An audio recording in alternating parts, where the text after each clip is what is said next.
Bonjour les petits poulets. Alors on vous dit que l'eau et les sels minéraux comme l'azote, donc l'azote est un sel minéral, le phosphore et le potassium sont indispensables pour satisfaire les besoins nutritifs des végétaux.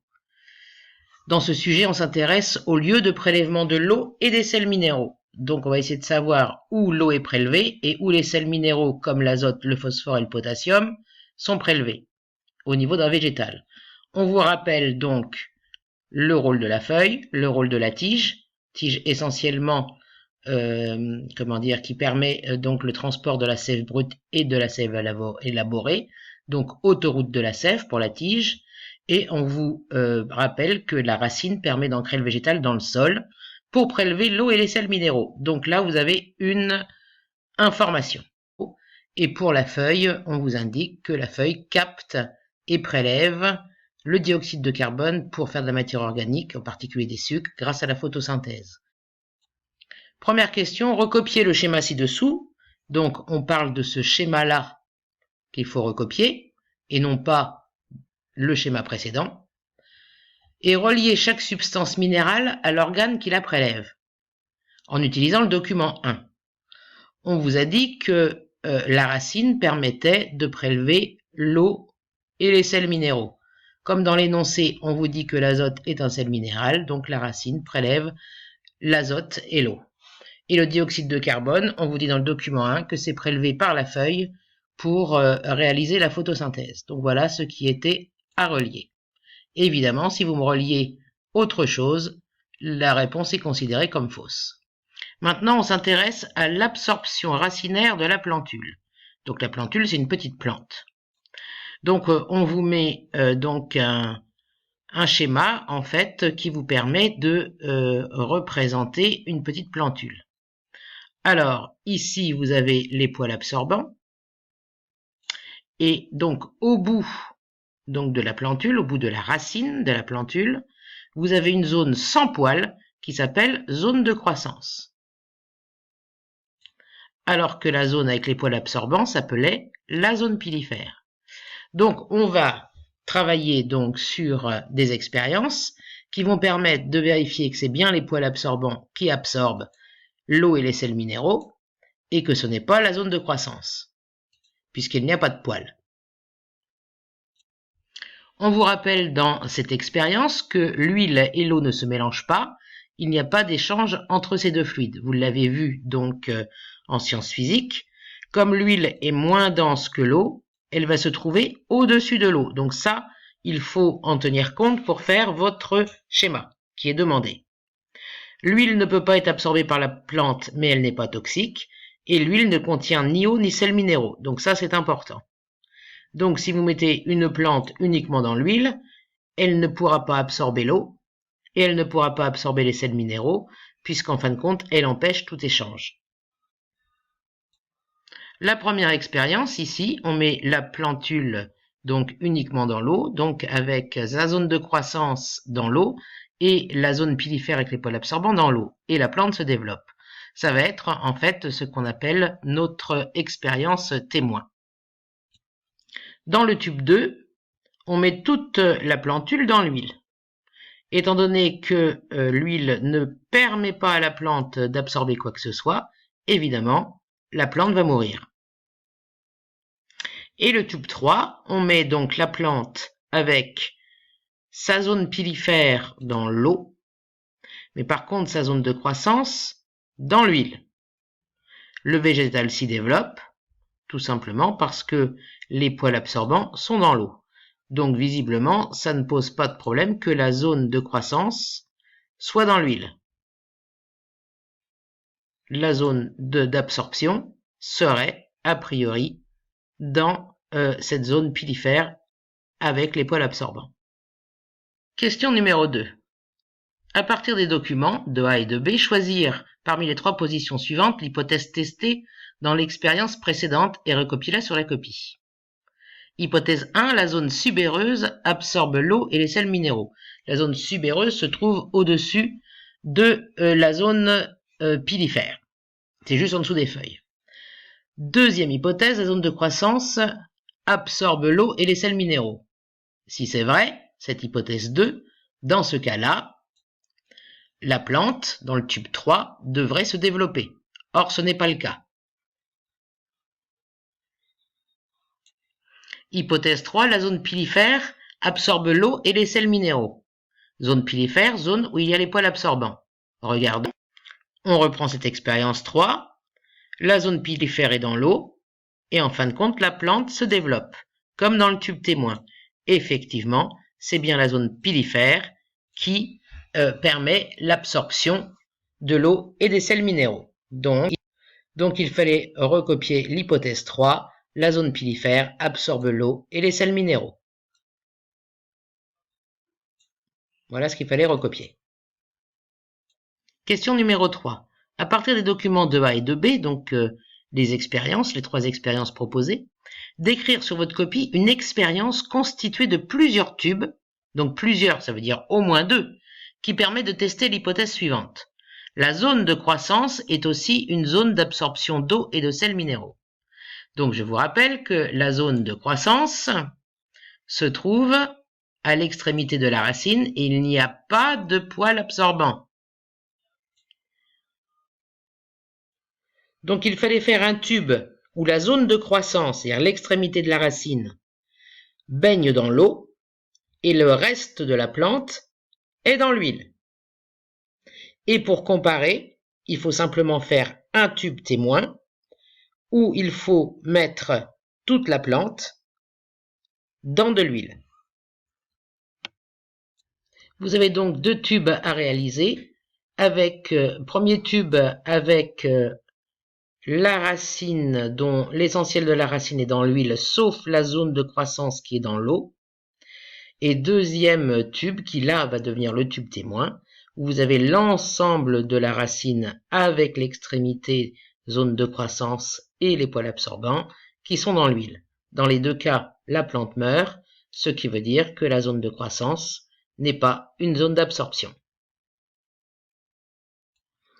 Maintenant, on va s'intéresser à l'absorption de l'azote, donc sel minéral, par les végétaux et à l'amélioration de la production de culture. L'azote est indispensable pour la croissance des végétaux. Voilà ce qu'on vous dit. Donc, on va travailler sur l'absorption de l'azote. Alors, on vous présente 2 pratiques agricoles pour satisfaire les besoins d'une plante non légumineuse, c'est-à-dire une céréale. Première pratique, on ajoute de l'engrais chimique, azoté. De l'engrais chimique azoté peut être apporté chaque année dans les cultures de céréales, mais quand l'apport est trop important, le surplus, donc quand l'apport est trop important, le surplus qui n'est pas absorbé se retrouve dans les cours d'eau, ce qui va perturber les écosystèmes et engendrer des pollutions. Donc cette pratique agricole numéro 1 n'est pas très écologique, puisqu'en fin de compte, ça va polluer l'environnement et ça va provoquer donc la mort, l'asphyxie, non, bon bref, blablabla, n'est pas écologique. Pratique agricole numéro 2. Utilisation des bactéries appelées rhizobium. C'est une pratique intéressante.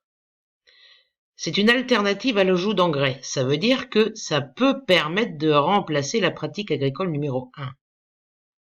Ça consiste à cultiver des légumineuses, c'est-à-dire du pois chiche, de la luzerne, l'année qui précède la culture de céréales. Donc avec cette pratique, vous allez faire une année une culture avec du pois chiche et de la luzerne, et grâce au travail du pois chiche et de la luzerne, vous allez avoir enrichi votre sol, et quand vous allez semer par exemple du blé ou une autre céréale, vous allez bénéficier de l'azote qui a été fabriqué par le pois chiche, la luzerne ou autre légumineuse. Vous n'aurez pas besoin d'ajouter d'engrais. Et donc ceci est rendu possible parce que à l'extrémité des racines des légumineuses, eh bien, il y a des petites boules qui renferment des bactéries qui s'appellent rhizobium. Et c'est ces bactéries qui prennent l'azote de l'atmosphère, de l'air, et qui, en fin de compte, le transforment en azote utilisable par la plante. Donc, une fois que vous avez récolté vos légumineuses, il reste dans le sol donc des feuilles, mais aussi des racines.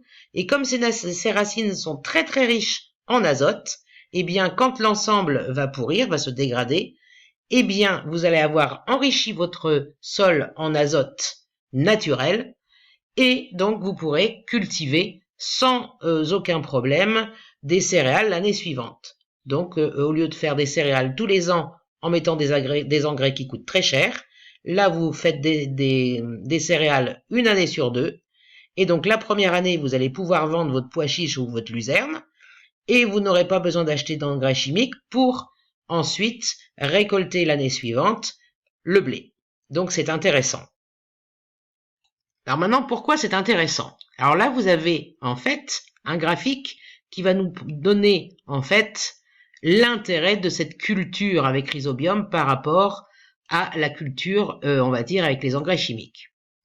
Alors là, on prend l'exemple du pois chiche, qui est une légumineuse, et donc ce pois chiche va grandir et donner une plante de pois chiche. Et donc, ce qu'on va calculer, c'est la quantité, le poids, en fait, de votre pois chiche qui est récolté par plant sur une année, par exemple. Dans le premier cas, on ajoute de l'engrais. On obtient à peu près 12 grammes de pois chiche par plant qui a été planté. Donc, les petits pois chiches font 12 grammes. Quand on prend donc la culture numéro 2, où en fait on avait enrichi le sol avec la culture des légumineuses, ça aurait pu être de la luzerne par exemple, et qu'on a planté nos plants de pois chiches, eh bien nos pois chiches, ils font 10 grammes, c'est-à-dire 2 grammes d'écart par rapport à la culture où on ajoutait de l'engrais. Donc 2 grammes, c'est quasiment rien, puisque l'engrais chimique que vous achetez, c'est très cher. Donc finalement, cette culture qui est biologique, qui est écologique, qui ne va pas faire de désordre dans l'environnement, est bien plus intéressante que la culture numéro 1. Et l'agriculteur ne va pas être dépendant des sociétés chimiques qui vont lui vendre à la fois ses plants et à la fois tous ces engrais chimiques pour pouvoir cultiver. Il va pouvoir être indépendant. Alors évidemment, il faut comparer avec une culture où vous n'avez ni mis d'engrais chimiques, ni fait précédemment une culture avec de la luzerne, par exemple. Donc on remarque que si on met rien dans le sol, eh bien nos petits pois chiches font 5 grammes, au lieu de faire 10 grammes avec la culture numéro 2 qui est écologique, ou 12 grammes avec une culture chimique. Donc finalement, l'apport d'éléments azotés, d'azote, permet de multiplier par 2 la production, c'est-à-dire le poids de nos pois chiches. Donc effectivement, il est nécessaire d'apporter donc un engrais soit chimique, soit un engrais naturel, c'est-à-dire par la pratique de la culture numéro 2. L'azote est absolument essentiel pour que on ait une bonne production. Donc la question était la suivante. À partir des documents 3 et 4, comparez les deux pratiques agricoles utilisées pour améliorer la production de culture. Donc là, il va falloir argumenter. Donc on va dire, d'après le document 4, la quantité de matière sèche s'élève à 12 grammes dans la culture où on ajoute de l'engrais azoté chimique contre 10 grammes dans la culture où on ajoute des bactéries rhizobium, tandis qu'on a 5 grammes dans la culture témoin. Bilan, les cultures 1 et 2 ont des rendements plus intéressants que sans engrais. Par contre, d'après le document précédent, le document 3, on sait que la pollution est due à trop d'engrais azotés chimiques apportés sur les écosystèmes. Le peu de différence de rendement entre la culture 1 et la culture 2, c'est de 2 grammes par unité. Eh bien, le peu de différence de rendement entre la culture 1 et la culture 2 nous permet de dire que le choix de la culture 2 est bien meilleur pour l'environnement et pour l'indépendance de l'agriculteur. Ça lui coûtera beaucoup moins cher de faire la culture 2 que la culture 1, puisque les engrais azotés chimiques sont extrêmement onéreux